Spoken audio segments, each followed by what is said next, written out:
115쪽 프린트가 잘못됐네요. 잠언 4장 23절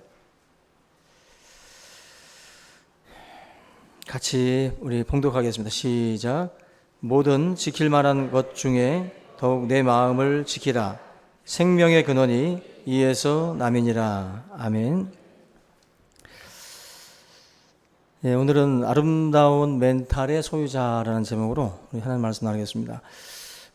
멘탈이라는 말은 우리 많이 쓰는 말이죠. 어떤 마음 상태, 정신, 이런 여러 가지 뜻을 담고 있는데, 이 모든 질병의 근원이 마음에 있다고들 말을 합니다.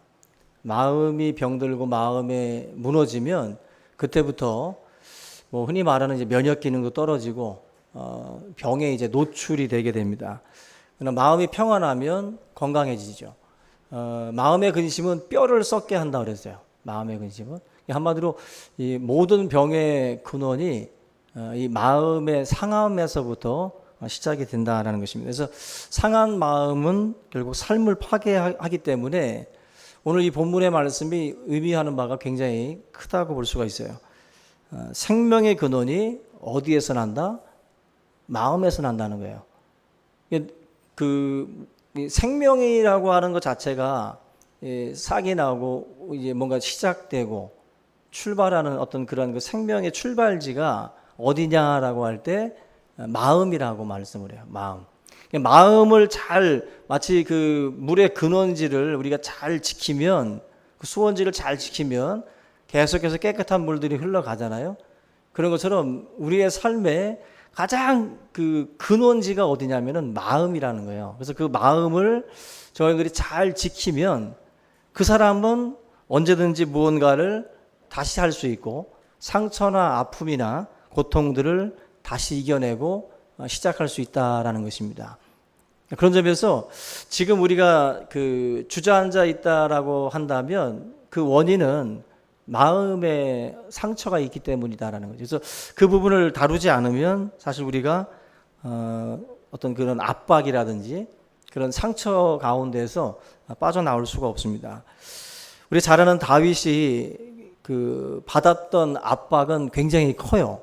그 누구보다도 큰 압박을 굉장히 많이 받았던 사람인데 많이 낙심도 했었고 절망도 했던 사람입니다. 그런데 그럼에도 불구하고 다시 일어서잖아요. 그게 뭐냐면은 자기의 마음을 계속해서 지켰던 거예요.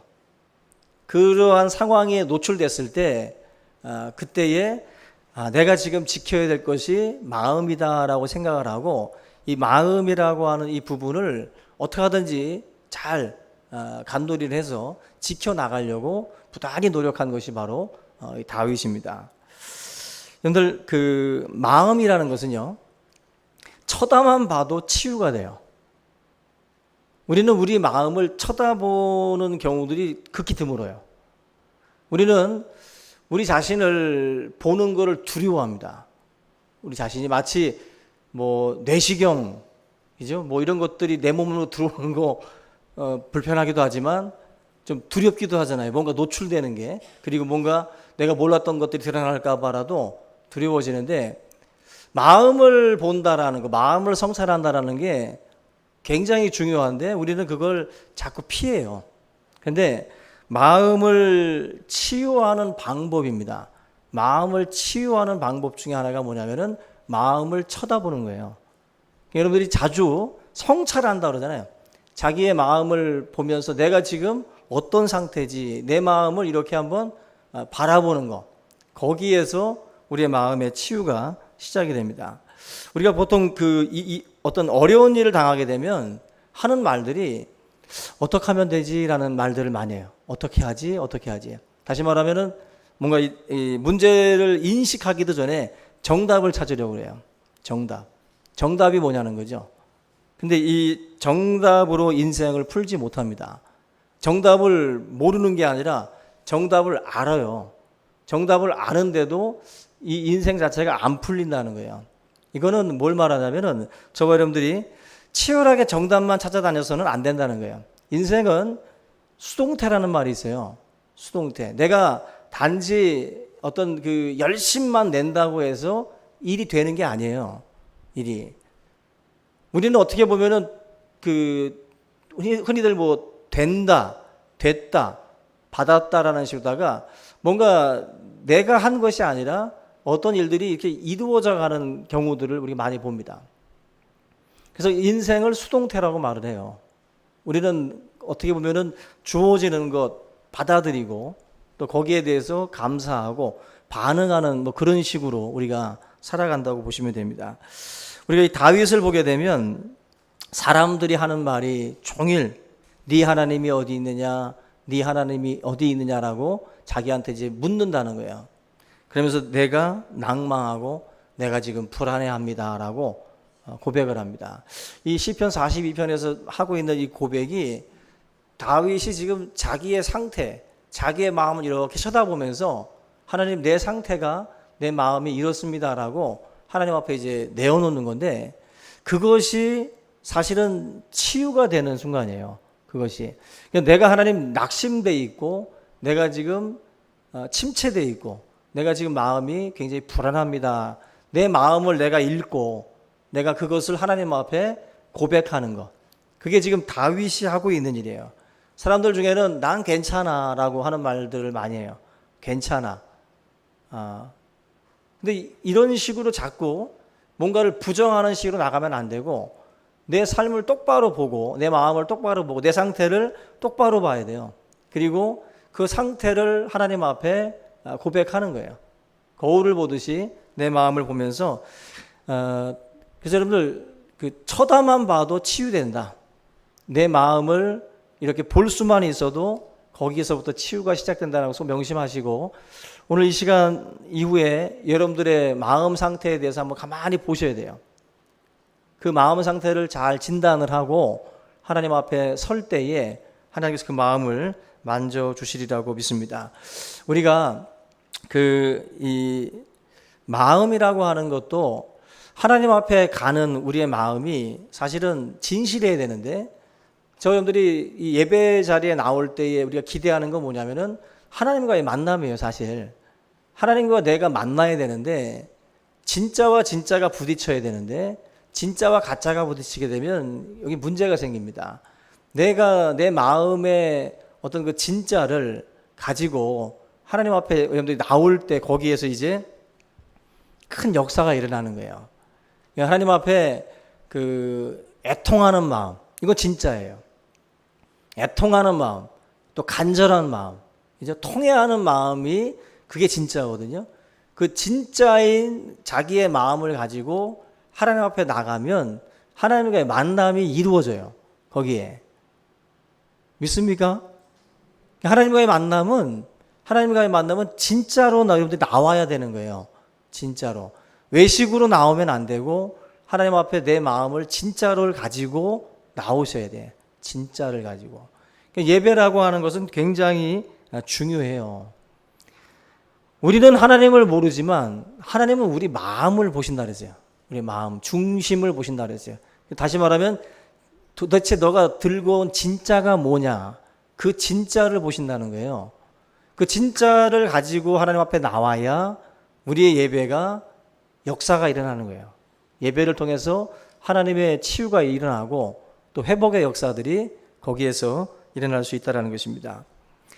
오늘 저는 우리 성도님들이 이런 부분에서 하나님 앞에 나오는 자신의 마음들을 잘 지키고 잘 간직해서 그 마음, 그 진짜라고 하는 그 마음을 그대로 들고 나오시기 바랍니다. 그래서 그 속에서 하나님의 치유를 경험할 수 있기를 주님의 이름으로 축원합니다. 오늘 이 제목을 보면 아름다운 그 멘탈의 소유자라고 제가 잡았는데 미래에 그 쓰임을 받는 인재들은 우리가 흔히 말하는 학벌이나 또 이런 어떤 그 가지고 있는 외모 뭐 이런 여러 가지 스펙 그런 것들이 아니라 그야말로 멘탈이라고 그래요. 마음의 강함이 인재라는 거예요. 마음 강한 것이 인재다. 그래서 그 비슷비슷한 실력자들이 많습니다. 비슷비슷한 뭐 토익, 토플 점수를 가진 사람들이 비슷비슷하게 있다고 한다면 멘탈이 강한 거는 또 다른 차원이에요. 또 다른 차원이에요. 이 시대에 요구되는 인재가 바로 이 부분에 있다라고들 말을 해요. 지금 변화의 속도가 굉장히 빠릅니다. 앞으로 이제 뭐 20년 동안 이제 변화되는 그 변화가 지금 뭐 100년 동안 일어났던 변화보다도 극심할 거라는 거예요. 그 짧은 기간에. 그러니까 우리 뇌가 쫓아가기도 힘들고 벅차요. 그러니까 예전에는 뭐 한 가지 뭐 우리가 좀 물건이 나와도 오래 갔잖아요. 근데 요즘에는 뭐 6개월, 1년이 못 가고 계속 새로운 것들이 나옵니다. 요즘에 막 자율주행 뭐 자동차 얘기도 막 요즘에 부쩍 많이 나오잖아요. 꿈에 뭐 생각하던 시대가 지금 막 이제 펼쳐지려고 하고 있는데 그만큼 변화가 많은 시대예요. 이 변화가 많다라는 것은요, 우리가 이 멘탈이라고 하는 이 정신과 마음 이런 부분들이 강하지 않으면요, 굉장히 그 우리 스스로가 초라해질 수 있고요. 가끔 우리 좀 나이 있으신 분들이 뭐 이런 신세대들이 다루는 이런 것들을 이렇게 멍하니 쳐다만 보고 있을 때 초라해집니다. 그죠? 핸드폰 통화 기능밖에 모르고 뭐 이렇게 살아갈 때 이거 참 왜 이러지 내가 초라해질 수 있어요. 이 시대가 자꾸 바뀌면 변화의 속도가 빨라지면요, 그런 거를 못 쫓아가게 되면 자기 자신이 또 많이 도태되는 느낌도 들고 변화의 속도에 따라서 우리 멘탈이 막 무너진다고. 그래서 요즘 같은 시대에 제일 중요한 게 멘탈이에요. 마음을 얼마나 강하게 붙들고 살아가느냐. 우리나라에서 유명했던 야구 선수 있습니다. 그 오승환이라고. 지금 세인트루이스 미국에 나가서 뛰고 있는데 만무리 투수로 뛰어요. 이제 뭐 한 9회 정도에 뭐 이제 자기네 팀 그 점수를 지키기 위해서 등판을 한다든지 해서 점수를 지키는데 한 1점 정도 차이 났을 때 뭐 등판한다든지 굉장히 살떨리는 상황에서 등판을 해요. 근데 그 선수가 지금 굉장히 잘하고 있어요. 미국 무대에 가서도. 그래도 돌부처예요. 하는 거예요. 흔들리지 않는다는 거예요. 어떤 일이 벌어져도 자기 멘탈이 안 무너지는 거예요. 그래서 굉장히 위기가 와도 그 위기 속에서 막 불안해하지 않고 자기가 할 수 있는 것을 다 할 수 있는, 자기 안에 있는 것들을 다 끄집어낼 수 있는 사람이에요. 그래서 그 사람 별명을 돌부처라고 그래요. 돌부처. 여러분들 실력은 좋은데 멘탈이 무너지는 사람들은 그런 상황에 오면은 불안해서 자기 속에 있는 것들을 못 꺼내요. 못 꺼낸다고. 가장 중요한 게 차곡차곡 실력을 쌓는 것도 중요하지만 그 실력을 우리가 어떤 상황에서도 끌어낼 수 있는 사실 멘탈이 중요합니다. 그게. 이번에 제가 이걸 준비하면서도 리우 이번에 올림픽도 얼마나 그 멘탈에 대한 얘기들이 굉장히 많잖아요. 그 펜싱에서도 박상영 선수 같은 경우도 뭐 10대 14였죠 아마? 10대 14였는데 상대편은 1점만 나면 금메달이고 박상영은 5점을 나야 금메달인 거예요. 지도하던 감독도 포기했던 상황이죠. 그때 카메라 화면에 딱 잡혔던 게 있어요. 그 박상영 선수가 할 수 있다라고 되뇌이는 그 말이 그게 화면에 잡혔어요. 지금 자기는 5점을 내야 되는 상황이고 상대방은 1점을 내야 되는 상황인데도 불구하고 자기는 할 수 있다라고 계속 자기에게 뭔가 암시를 주는 거죠. 멘탈이 끝났다라고 무너지질 않고 나는 지금 이 상황에서 나는 할 수 있다라고 되뇌이더라고요. 그게 아마 이번 리오올림픽에서 가장 명장면 중에 하나죠. 그게 멘탈에 대한 부분이잖아요. 근데 여기서 안 끝나고 태권도에서 또 이대훈이라는 선수가 또 보여준 멘탈이 있어요. 그죠? 금메달 후보였는데 이 선수도 또한 좋은 멘탈을 가지고 있어요. 이 사람의 마음 상태라든지 정신 상태가 굉장히 아름답다라는 것을 이번에 봤어요. 제가 그대로 옮겨드리면 이 청년 나이가 25인가 돼요. 24에서 25. 그러면 어리잖아요. 어린데 그 세계 무대에 나가서 젊은 나이에 욕심도 있고, 그죠? 뭔가 이렇게 막 젊은 혈기와 그런 게 있는데도 불구하고 그가 했던 말이 참 대단합니다. 뭐라고 했냐면은 8강에서 탈락을 했을 때 승자를 향해서 기꺼이 막 박수를 쳐주더라고요. 그죠? 막 박수 쳐주면서 손도 들어주면서 당신이 이겼다고 축하한다고 박수를 쳐줘요. 인터뷰 내용이 이렇습니다. 어릴 때는 지고 나면 내가 슬퍼하기 바빴다. 런던 대회 때도 너무 아쉬워서 상대가 기뻐하는 것도 보지 못했다 그랬어요. 자기한테 이긴 선수가 기뻐하는 걸 보지 못했대요. 그러면서 하는 말이 지면 아쉬워서 헤드기어를 벗어가지고 집어던지고 싶었는데 훌륭한 경기를 보여준 상대를 존중하는 사람이 되고 싶었다. 저는 굉장히 놀랐어요. 이게 지금 사실 우리가 뭐 심심풀이로 하는 경기가 아니라 막 선수들은 정말 4년을 갈고 닦아서 금메달 한번 따보겠다고 나가는 대회인데 그 대회에서 이렇게 뭔가 금메달을 이렇게 저만치 놔두고 초연하게 이렇게 대처한다라는 건 쉬운 게 아니에요, 절대로. 이게 우리 교회 윷놀이 하듯이 그냥 실렁실렁 할 게 아닙니다. 윷놀이 나 지면 어때? 이 정도가 아니에요. 4년을 연습하다가 해봐. 그 마음 안 생긴다고. 근데 제가 이 선수 애착이 가는 게 우리 지수 많이 닮았더라고. 그런 생각 안 들었어요? 지수도 멘탈이 이랬으면 좋겠어. 그 멘탈이 잘생긴 데다가 멘탈까지 좋으니까 너무 이뻐 보이는 거야. 너무 이뻐 보이는 거야. 그리고 이 동메달 결정전에서 무릎 부상으로다가 거의 다 서지도 못하는 상황에서 또 내려찍기 하듯이 찍어가지고 또 점수를 또 올리잖아요. 근데 이걸 보면서 그 선수가 그런 말을 했어요. 태권도가 정말 멋있는 무도라는 걸 보여주기 위해서 자기가 메달에 대한 그 생각을 좀 접겠다는 거예요. 그리고 사람들한테 멋진 모습을, 태권도의 멋진 모습을 보여주고 싶었다는 거죠. 그래서 위험한 기술들까지 막 썼다는 거예요. 그건 엄청난 멘탈입니다, 여러분들. 왜냐하면은 그 기술을 쓰다가 4년 동안 내가 준비해서 메달을 따야 되는데 지금 이 순간에 괜히 멋있게 보겠다가 메달 못 따면 자기만 손해인데, 근데 그가 생각한 것은 태권도라고 하는 걸 좀 더 사람들에게 좋게, 발펜싱이라고 그랬잖아요. 계속 발만 들고 이렇게 하니까 태권도를 보고 발펜싱 한다고 그랬어요. 근데 그런 모습이 싫은 거죠. 좀 더 태권도가 멋있게 보이기 위해서 내 자신을 희생하겠다는 거예요. 멋지지 않습니까? 이게 여러분들, 그게 어떤 그 상황에서 그런 멘탈이 나온다는 게 그게 결코 쉬운 게 아니에요. 4년 동안 그렇게 뼈를 깎는 수고를 했던 사람이 그 무대에서 그 생각을 한다는 것은 쉽지 않은 겁니다. 저는 하여튼 이 사람이 어떻게 클지 몰라도 이 이대원 선수는 너무 멋진 것 같아요. 크리스찬인지는 모르겠어요. 근데 이 사람은 충분히 그리스도인의 마음을 가지고 있어요. 그리스도인의 마음을. 저와 여러분들 신앙생활을 하면서 강한 멘탈을 갖는다라는 말만 할 게 아니라 아름다운 멘탈을 가져야 돼요. 지금 강하다라는 게 뭐예요? 강하다라는 게 지금 굉장히 부드러운 말과 부드러운 어떤 이야기들을 이 선수가 하고 있지만은 얼마나 강해 보입니까? 얼마나 멋져 보이고. 우리 신앙인들이 세상을 살아갈 때에 길러야 될 게 뭔지를 알아야 돼요.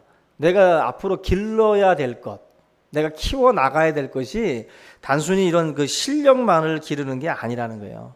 실력만. 온전한 이런 마음과, 예수님께서 뭐라 그랬어요? 너희는 이 빌립보서에서 사도 바울이 그리스도의 마음을 본받으라 그랬어요. 그 그리스도의 마음이라는 게 그 멘탈 아니에요? 예수님이 가지는 그 마음가짐, 그 마음 자세, 이런 것들을 본받으라고 하신 거예요.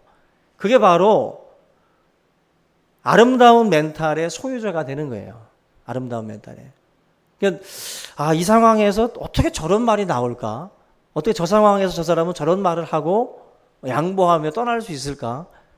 너무 참 우리가 그런 사람들을 보게 되면 그냥 입이 떡 벌어지는 거예요. 나이 어리지만 25, 24 이 정도밖에 안 되는 청년이지만 정말 우러러보게 돼요. 교회 안에서 존중을 받는다라는 것은요, 이런 멘탈을 가져야 돼요. 어떻게 이 상황에서 저분은 저렇게 말씀하실 수 있을까? 저렇게 대처할 수 있을까?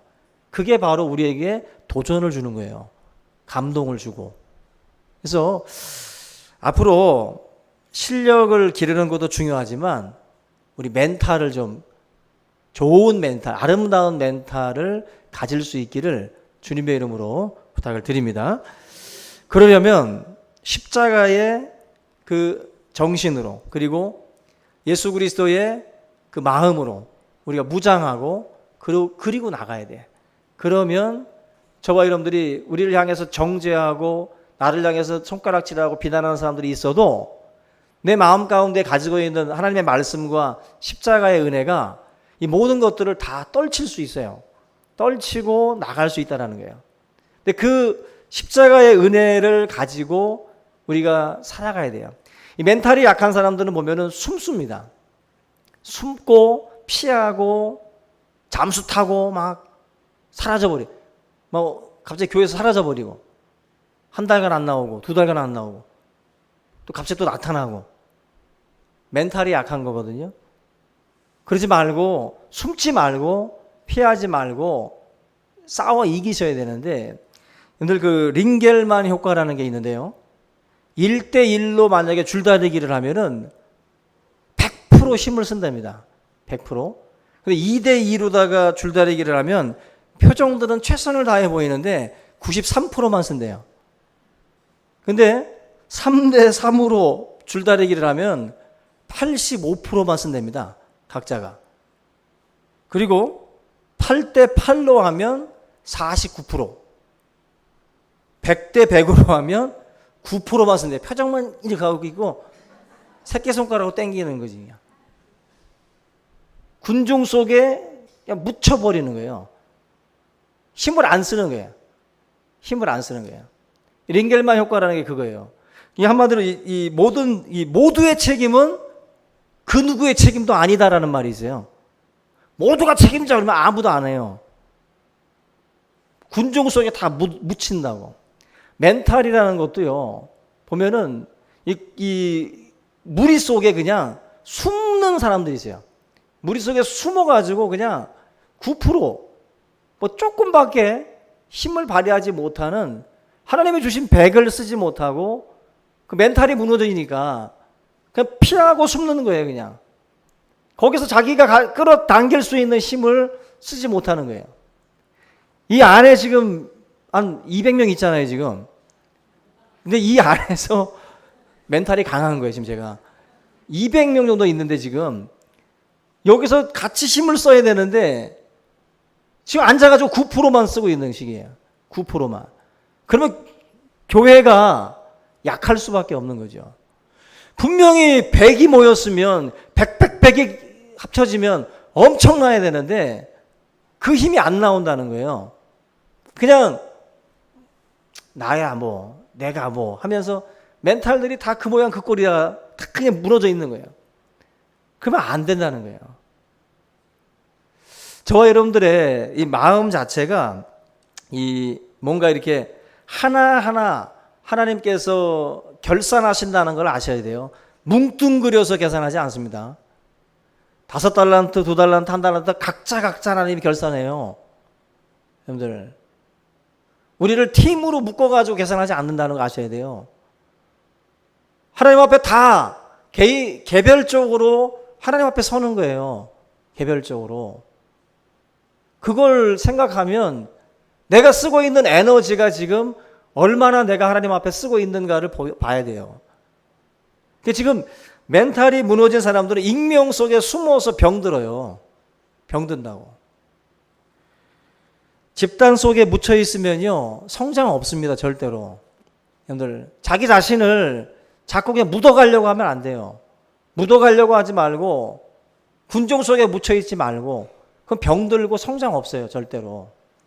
하나님 앞에 1대1로 서려고 하고 뭔가 이 하나님의 일들을 내가 최선을 다해서 내가 가진 힘을 다 쏟아보려고 해야지 군중 속에서 자기가 가지고 있는 에너지의 10분의 1도 쏟지 아니하고 우리가 만약에 하나님의 일들을 감당한다면 그건 우리가 나중에 하나님 앞에 이 심판대 섰을 때에 책망될 일들이에요. 책망될 일들. 성도는 하나님 앞에 단독자로 서야 됩니다. 어쨌거나 우리의 이 마음가짐이나 이런 것들이 강해지려면 다른 것 없어요. 성경의 답은 성령 받으라는 거예요. 그죠? 제자들의 멘탈을 강하게 만든 게 뭐예요? 성령 강림이에요. 성령 충만 받고 나서 이게 강해졌다고. 그래서 내가 사람을 두려워하랴, 하나님을 두려워하랴. 내 육체만 멸하는 사람을 내가 두려워하랴, 아니면 내 영혼과 내 육체를 멸하시는 하나님을 두려워하랴. 멘탈이 완전히 바뀌어버렸잖아요. 성령 받고 나서 그런 일들이 일어나요. 여러분들, 우리의 신앙 자체가 정말 강해지려면 하나님 앞에 기도해야 되고, 또 우리가 예배 때에 진정한 예배자로 자꾸 서서 그 예배 시간들을 통해서 하나님의 은혜들을 공급받아야 돼요. 그래서 주의 일들을 감당할 때에 주님이 주시는 그런 힘으로 저와 여러분들이 영적인 승리를 하면서 나아가야 할 줄로 믿습니다. 성경에 멘탈 강한 사람들 딱 오늘 떠오르는 사람 누가 있어요? 다윗 있잖아요. 골리앗 앞에 딱 서가지고 니는 칼과 창으로 나오지만 나는 네가 모욕하는 만군의 여호와 이름 나간다. 이 멘탈 엄청 강한 거죠. 또 부드러운 멘탈 가졌던 이삭, 우물 팠을 때 뺐으니까 도로 줘버리고 또 딴 데 가서 또 줘버리고, 그것도 멘탈이 강한 거죠. 아브라함 보세요. 네가 동쪽을 선택하면 내가 서쪽을 갖고, 네가 서쪽 선택하면 내가 동쪽 갖겠다. 이거 멘탈 강한 거예요. 그 하만이 이스라엘 백성들을 죽이려고 할 때 모르드게가 에스더한테 요청하죠. 우리를 위해서 너가 좀 힘 좀 한번 써봐라. 네가 만약에 네가 궁정에 있다고 해서 너만 목숨을 부지한다고 생각해서 만약 이 일에 대해서 관심을 갖지 않고 네가 만약에 외면한다면 우리 문제는 하나님께서 알아서 다른 쪽에서 해결해 주실 것이다. 그래, 너가 지금 왕후가 된 것이 이때를 위함인지 누가 알겠느냐. 엄청난 멘탈 아니에요? 12월 13일 날 유대인들 전체를 다 죽인다고 공문을 띄워가지고 지금 막 난리가 난 상황입니다. 그런데도 모르드게가 담대하게 말해요. 우리는 하나님이 너 말고도 다른 방법으로 우리를 구원하실 거야. 너는 너에게 주어진 이 사명 네가 감당하지 못하면 너는 하나님 앞에 책망 듣는다는 거예요. 누가 누구한테 지금 큰 소리 할 상황이 아닌데 지금 모르드게가 굉장히 강한 믿음이죠. 강한 은혜의 어떤 그런 그 믿음을 가지고 말하는 거예요. 말하는 거예요. 저는 여러분들이 이런 성도들이 됐으면 좋겠어요. 내가 믿는 하나님에 대한 확신이 있어서 사람들 앞에서도 당당할 수 있고, 내 하나님이 우리 가정 반드시 회복시켜 우리 아들 다시 돌아오게 할 거고 다시 정상에 서게 한다. 하나님 앞에 우리 온전한 이 가정의 모습들을 다시 회복시킬 거야. 담대하게 외치셔야 돼요. 담대하게 내가 가지고 있는 그 믿음을 가지고 내가 믿는 하나님을 확신하면서 외칠 수 있어야 돼. 선포할 수 있어야 되는 거예요. 그게 하나님이 우리에게 요구하시는 믿음이에요. 오늘 우리 사랑하는 성도님들이 이대훈 선수를 본받길 바랍니다.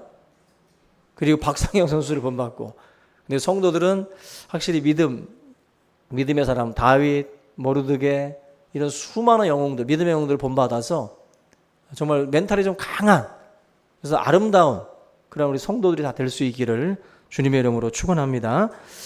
우리 이 시간 함께 우리 오늘 말씀을 붙들고 우리 서로를 위해서 좀 기도해 주셨으면 좋겠어요. 그분을 붙들고 좀 간절하게 기도해 주고 서로가 강한 자가 될 수 있도록 우리 서로를 위해서 한번 기도해 주는 시간을 갖겠습니다. 우리 한 2, 3분 정도 시간을 드릴 테니까 우리 짝을 이루어서 같이 한번 기도 제목들 나누고 우리 믿음으로 기도해 주기 바랍니다. 자리들을